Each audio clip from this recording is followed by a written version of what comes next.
বিশ্বকাপের পথে রওনা হওয়ার আগে এমন এক দৃশ্য দেখালো ইরান, যা এখন আলোচনার কেন্দ্রবিন্দু। পবিত্র কোরআন শরীফ হাতে নিয়ে সেটিতে চুম্বন করলেন একের পর এক খেলোয়াড়। কেউ মাথার উপর তুলে ধরলেন, কেউ নীরবে করলেন দোয়া।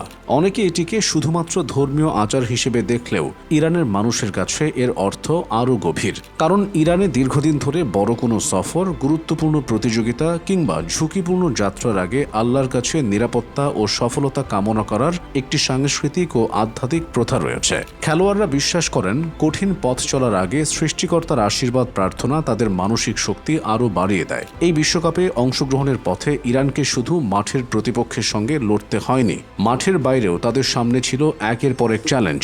গত কয়েক মাস ধরে আন্তর্জাতিক রাজনীতি এবং নিরাপত্তা ইস্যুকে ঘিরে ইরানের বিশ্বকাপ অংশগ্রহণ নিয়ে নানা আলোচনা শুরু হয়। বিশেষ করে যুক্তরাষ্ট্রে অনুষ্ঠিতব্য ম্যাচগুলোকে কেন্দ্র করে ভিসা সংক্রান্ত জটিলতা দেখা দেয়। এমনকি দলের কয়েকজন কর্মকর্তা ও সাপোর্ট স্টাফের ভিসা নিয়ে অনিশ্চয়তার খবরও আন্তর্জাতিক গণমাধ্যমে প্রকাশিত হয়। এক পর্যায়ে ফুটবল প্রেমীদের মধ্যে প্রশ্ন উঠেছিল, শেষ পর্যন্ত ইরান কি স্বাভাবিকভাবে বিশ্বকাপে অংশ নিতে পারবে? কিন্তু সমস্ত বিতর্কের মাঝেও ইরানের খেলোয়াড়রা একটি বার্তায় দিয়েছেন, তারা ফুটবল খেলতে এসেছেন, বিতর্কে জড়াতে নয়।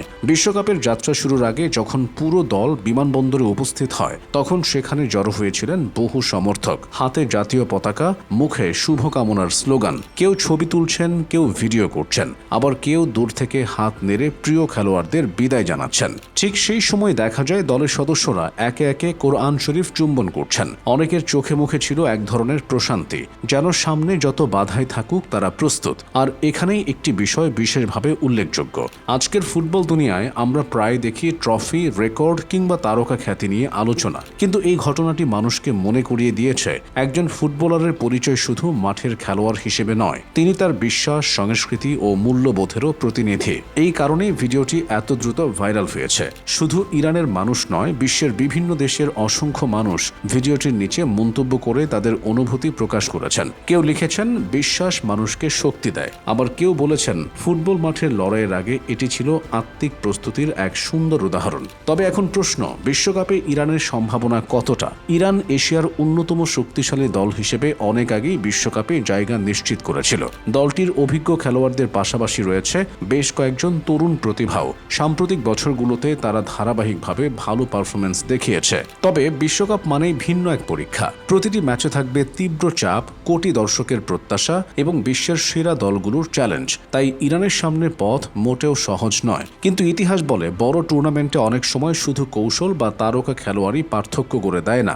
দলীয় ঐক্য, আত্মবিশ্বাস এবং মানসিক দৃঢ়তাও সমান গুরুত্বপূর্ণ ভূমিকা পালন করে। আর সম্ভবত সেই কারণেই বিশ্বকাপের পথে যাত্রা শুরুর আগে ইরানের ফুটবলাররা নিজেদের বিশ্বাসকে আরও একবার হৃদয়ের কাছে টেনে নিয়েছেন। তাদের সামনে এখন এক নতুন মিশন। মাঠে নামবে 11 জন খেলোয়াড়, কিন্তু তাদের সঙ্গে থাকবে কোটি সমর্থকের স্বপ্ন, একটি জাতির প্রত্যাশা এবং নিজেদের বিশ্বাসের শক্তি।